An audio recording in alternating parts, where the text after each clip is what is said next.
انسان سے وہ اس کی عمر کے متعلق ہوگا، وہ اس کی عمر کے متعلق ہوگا، اور عمر کے اس حصے کے بارے میں ہوگا جو جوانی کا حصہ ہے، جس میں انسان صحت مند ہوتا ہے، طاقتور ہوتا ہے، چست اور توانا ہوتا ہے۔ اس زندگی کے حصے کے بارے میں ان عمر ہی فیما افناہ وان شبابی،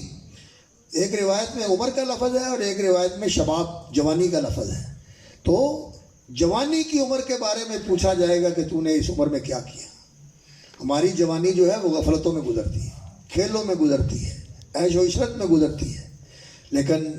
خوش نصیب ہے وہ آدمی جس کی جوانی اللہ کی بندگی میں گزرے اور اللہ کی فرما برداری میں گزرے۔ جس جوان کی جوانی اللہ کی فرما برداری میں گزرتی ہے، عبادت گزاری میں گزرتی ہے، تقوی شعاری میں گزرتی ہے، رسول اکرم صلی اللہ علیہ وسلم نے فرمایا وہ ان 7 خوش نصیب